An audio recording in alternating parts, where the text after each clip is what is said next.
দিন শেষে দেশের মানুষ সবাই আপন। প্রতিহিংসা বাদ দিয়ে ইসলাম শান্তির ধর্ম সুন্দর করে প্রেজেন্টেশন করেন, দেখবেন এই দেশটা আর অনেক সুন্দর হয়ে যাবে। কথা বলেন ঠিক কিনা? আমাকে তো অনেক ট্যাগ লাগায় কথা বলে, আমারে বলে আমি এমুক দল করি হেমুক দল করি। আমি তারে কইলাম যে খবর নিয়ে দেখো, বাংলাদেশের 49টা রাজনীতি দলের কোন দলের জীবনে সদস্য পদও আমি ছিলাম না। আমি ওয়াজে যখন বসি তখন যে দল আসুক, আমি তো 16 বছর পাইছি এক দল আইসা আমার কাছে দোয়া চাইছে, আমি দোয়া করছি। এখন যে আবার শুরু হইছে, এখন কি এই দল আছে, আবার আরেক দল আছে, হেরা যে বইতাছে অনুমতি আনন লাগে, হেরা লাগে দোয়া করুন লাগে, হেরা নাম লয়ে দোয়া করে, নাম না লইলো জ্বালা। এইভাবে আইসা দোয়া চা, আমরা নাম নিতে হয়। এরপরে আমাদেরকে ট্যাগ দাও। ট্যাগের রাজনীতিরা তাহিরিরা করে না। আহলে সুন্নাত ওয়াল জামাত জীবনে কোনোদিন 1 টাকা রাজনীতি করবে গ্রহণ করে নাই। কথা বলেন ঠিক কি? গ্রহণ করলে তোমরা করছো, খাইলে তোমরা খাইছো, বুক করলে তোমরা করছো। আহলে সুন্নাত তোমরা কিছুই নেই নাই, তোমরা যেই দিকে সুযোগ পাও সেই দিক দিয়ে যাও। কথা কোন ঠিক না বেঠিক? তো আমি যতটুকু পারি আমি চেষ্টা করি, আমি ধর্মকে শান্তিপ্রিয়ভাবে রিপ্রেজেন্টেশন করি, আমি দেশ প্রেম নিয়ে কথা বলি, আমি ম্যানেজ নিয়ে কাজ করি। আমাকে ট্যাগ লাগাবেন না, আমাকে ট্যাগ লাগাবেন না। যে সুন্নি সে 49 রাজনীতি দলের যে কোনো দলে থাকুক, আমি তাকে মহব্বত করি। আমাদের দালালি হলো দুনিয়াদারি না, আমাদের দালালি হলো মদিনাওয়ালার প্রেমের দালালি। যেই নেতা আমার নবীরে ভালোবাসবে আমরা তাকে ভালোবাসবো, যেই নেতা নবীকে ভালোবাসবে না তার ছায়ার মধ্যে আমরা পা দিব না। হাত তুলে বলেন ঠিক কি না বলেন? এই জন্য মুখে লাগাম দিয়ে কথা বলবেন, তবে সিদ্ধান্ত নিতেই হবে। দেশে যেহেতু নাগরিক হিসাবে সিদ্ধান্ত নেওয়ার তো অধিকারও আছে। ইনশাল্লাহ আমাদের একটা সিদ্ধান্ত আসবে, সারা বাংলাদেশের অতি শীঘ্রই সারা বাংলাদেশের লক্ষ লক্ষ লোক ঐক্যবদ্ধ হয়ে সোহরাওয়ার্দী উদ্যানে পতাকা তুলবে ইনশাল্লাহ। আমার পরিষ্কার কথা হলো, আজকে ওরা ইহুদিরা মুসলমানদেরকে মারতেছে, আমরা প্রতিবাদ করতেছি কেন? আমরা ইসলাম ধর্ম, একটা কথা আছে, ইসলাম ধর্মের নাম মনুষ্যত্বের নাম। আমাদের ভিতরে মানবতা আছে। Human is the very important element for our life. মানবতাই মানুষের শ্রেষ্ঠ সম্পদ। যদি আমাদের কোনো মুসলমান অন্যায় ভাবে দখলদারিত্ব করে হিন্দুদের গায়ে যদি গুলি চালাইতো, আমরা প্রতিবাদ করতাম ওই মুসলমানদের বিরুদ্ধে। কারণ অন্যায়ভাবে মানুষকে হত্যা করা, দখলদারিত্ব করা, মানুষের জীবন নিয়ে রক্ত নিয়ে খেলা করা, এটা যে কোনো ধর্মের হোক আমরা প্রতিবাদ করতাম। কথা কোন ঠিক কিনা বলেন? এজন্য আমাদের বক্তব্যকে উগ্রবাদ মনে করবেন না। এই দেশে হিন্দু আছে না নাই? ওরা মন্দিরে পূজা করতেছে, আমরা কি বাধা দিছি? এটা রাসূলের শিক্ষা, ওরা ওদের কাজ করবে, আমরা আমাদের কাজ করব। কথা বলেন ঠিক না বেঠিক? এই জন্য বহির্বিশ্বের সাথে আমাদের আত্মার সম্পর্ক হবে কিভাবে? ধর্ম যার যার পালন করবে, কিন্তু কেউ যেন কাহার উপর অন্যায়ভাবে হস্তক্ষেপ না করে। কথা বলেন ঠিক কিনা? তাহলে আমার কথার সাথে কি আপনারা একমত আছেন?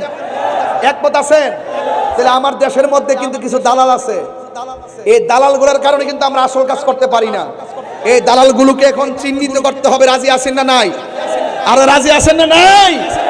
আল্লাহ আমাদের সকলকে কবুল করুন, আমিন কর। আমার রাসূল, এই আল্লাহর হাবিব বলছেন, আল মুসলিমু মান সালিমাল মুসলিমুনা মিন লিসানিহি ওয়া ইয়াদিহি। যার হাত থেকে কেউ নিরাপদ না, যার জবানের কথা থেকে কেউ নিরাপদ না, সে ইমানদার হবে দূরের কথা, মুসলমানই হতে পারবে না। তা আমরা কি হুসাইনি মুসলমান না এজিদি মুসলমান? কারবালার ঘটনা কি খ্রিস্টানরা গড়াইছে? কেডা গড়াইছে? আপনি কি মনে করেন যে ইসরায়েল যে গুলি চালাচ্ছে এটা কি ইসরায়েলের, শুধু ইসরায়েলের হাত আছে? এখানে আরো অনেকের হাত আছে না? আমরা দেশের ট্রেডিশন হলো, যে আসবে একটা না একটা দেশের পক্ষ নেগা। আমার কথা আমরা কাহারও পক্ষ নিতাম না। আমরা এমন ভাবে দেশটাকে সাজাবো সমস্ত দেশ আমাদের দেশকে ফলো করবে। আমরা যে আসি একদিক দিয়ে একদিক দিয়ে, যে আসুক, কেউ নেবে ইন্ডিয়া, কেউ নেবে পাকিস্তান, কেউ নেবে আমেরিকা, এইভাবে একটা ট্রেন চালু করে দেয় না। আমরা এই ট্রেন চালু, আমরা তাদের সাথে আমাদের সম্পর্ক থাকবে, কূটনৈতিক সম্পর্ক ভালো থাকবে, কিন্তু আমরা যুদ্ধের পথ বাছাই করে নিব না। আমরা আমাদের দেশের মাটিকে পাহারা দিয়ে রাখবো। কথা বলেন ঠিক কিনা? দিন শেষে দেশের মানুষ সবাই আপন। প্রতিহিংসা বাদ দিয়ে ইসলাম শান্তির ধর্ম সুন্দর করে প্রেজেন্টেশন করেন, দেখবেন এই দেশটা আর অনেক সুন্দর হয়ে যাবে। কথা বলেন ঠিক কিনা? আমাকে তো অনেক ট্যাগ লাগায় কথা বলে, আমারে বলে আমি এমুক দল করি হেমুক দল করি। আমি তারে কইলাম যে খবর নিয়ে দেখো, বাংলাদেশের 49টা রাজনীতি দলের কোন দলের জীবনে সদস্য পদও আমি ছিলাম না।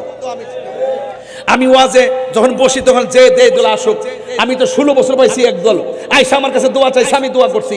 এখন যে আবার শুরু হইছে, এখন কি এই দল আছে? আবার আরেক দল আছে হেরা যে বইতাছে এর অনুমতি আনন লাগে, হেরা লাগে দোয়া করন লাগে, হেরা নাম লয়ে দোয়া করে, নাম না লইলো জ্বালা।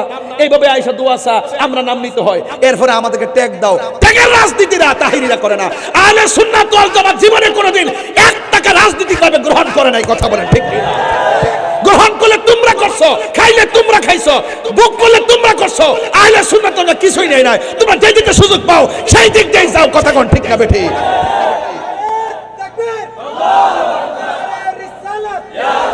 তোমাদের মতন দালালদের কারণে আজকে আমাদের সমস্যা হচ্ছে। ইসরায়েলের মধ্যে গুন্ডা বাহিনীরা এত বড় আক্রমণ করছে।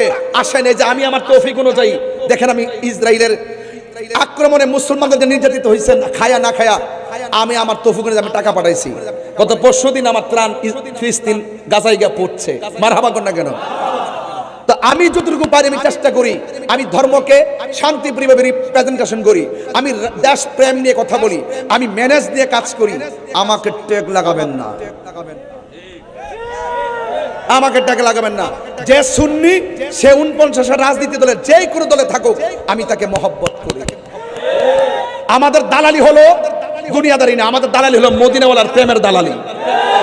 যেই নেতা আমার নবীরে ভালোবাসবে আমরা তাকে ভালোবাসবো, যেই নেতা নবীকে ভালোবাসবে না তার ছায়ার মধ্যে আমরা পা দিব না। হাত তুলে বলেন ঠিক কি না বলেন? এই জন্য মুখে লাগাম দিয়ে কথা বলবেন, তবে সিদ্ধান্ত নিতেই হবে। দেশে যেহেতু নাগরিক হিসাবে সিদ্ধান্ত নেওয়ার তো অধিকারও আছে। ইনশাল্লাহ আমাদের একটা সিদ্ধান্ত আসবে, সারা বাংলাদেশের অতি শীঘ্রই সারা বাংলাদেশের লক্ষ লক্ষ লোক ঐক্যবদ্ধ হয়ে সোহরাওয়ার্দী উদ্যানে পতাকা তুলবে ইনশাল্লাহ। রাজি আসেনি সবাই?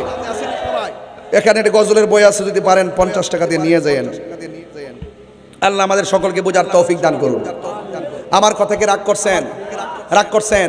আল্লাহ বোঝার তৌফিক দান করুক। আমিন কন্যা গেলে আরো জোরে বলেন আমিন। ভাইয়ের আমার রাসূল কয়টা জায়গায় ঘুরছে? 17টা। কয়টা?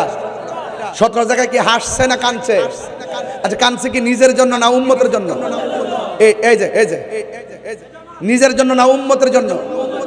তাহলে আমরা কি নবীর জন্য কান্নার দরকার আছে না নাই? আর যারা আছে না নাই?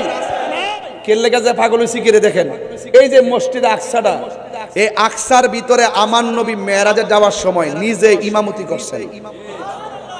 নবীর পিছনে 1,24,000 পয়গাম্বর মুক্তাদি ছিলেন। তো সেই মসজিদের প্রতি আমাদের দরদ আছে না নাই? আরো যারা আছে না নাই? আল্লাহ রাসূল 17টা জায়গায় গিয়ে কাঁদছেন। লাস্টে আল্লাহ বলছে, বন্ধু এমন একটা জায়গা বানাইছি আপনার জন্য, এই জায়গা পৃথিবীর কেউ দেখে নাই। যেহেতু আপনি এখানে এসে উম্মতকে ভুলেন নাই, আপনার সঙ্গে কথা দিলাম আপনার উম্মতের জন্য 5 ওয়াক্ত নামাজ নিয়ে যান। এই নামাজটা যারা জামাতে পড়বে, হ্যাঁ আমি আল্লাহ কথা দিলাম এই 17টা জায়গা আপনার উম্মতকে দেখায়া তাদের ডান হাতে জান্নাতের টিকিট দিয়ে দিন। তো এই নামাজের দরকার আছে না নাই? নামাজ পড়লে গুনাহ হয় না, গুনাহ মাফ হয়। আল্লাহর ওয়াস্তে 5 ওয়াক্ত নামাজ পড়বেন। আখিরি কালাম, শেষ কালাম, একটাই কথা, নিজে নামাজ পড়বেন, পরিবারকে নামাজের জন্য তাকিদ দিবেন। নিজে নামাজ পড়বেন, সন্তানকে তাকিদ দিবেন। রাজি আছেন না নাই? আর আমরা ফিলিস্তিন যাইতে পারি আর না পারি, এখান থেকে চোখের পানি ফালায় যদি কান্না করি, আমাদের চোখের পানি ইসরায়েলের গুন্ডা বাহিনীদের ক্ষেপণাস্ত্র হয়ে যাবে। কথা বলেন ঠিক কিনা? আপনারা কি বিশ্বাস করেন? বদরের যুদ্ধে আল্লাহ পাক স্বয়ং আসমান থেকে ফেরেশতা পাঠাই দিছে। আবার খানায় কাবা যখন ভাঙতে গেছে আব্রাহার বাদশা, আসমান থেকে আল্লাহ পাক আবাবিল পাখি পাঠাই দিছে। কথা কন ঠিক কিনা? এই সাহায্য এখনো আছে না নাই? আল্লাহ বলেন সাহায্য আসবে, ওয়ালা তাহিনু ওয়ালা তাহজানু ওয়া আনতুমুল আ'লাউনা ইন কুনতুম মুমিনিন। নিরাশ হয় না, হতাশ হয় না, বিজয় তোমাদেরই হবে যদি তোমরা মুমিন হতে পারো। তবে একটা কথা আমি চ্যালেঞ্জ করি বলি, আল্লাহর কোরআন সাক্ষী, এই ফিলিস্তিন মসজিদে আকসাই হবে আমাদের ইমানদারের রাজধানী। কথা বলেন ঠিক কিনা? আসতে সে সময় আমাদের ডরে ইহুদিরা গাছের কোনায় পলাবে, গাছ সাক্ষী দিয়া বলবে এই ইহুদির গুন্ডা আমার পিছনে পলাই রইছে, আমরা পিছন থেকে টান দেই না তার বুকে গুলি চালাবো। এই সময় ইনশাআল্লাহ আসবে। আসবে কিনা বলেন? আল্লাহ আমাদের সকলকে বোঝার তৌফিক দান করুক। আমিন কন। আসেন দাঁড়ায়া নবীরে সালাম দেই, আ নবী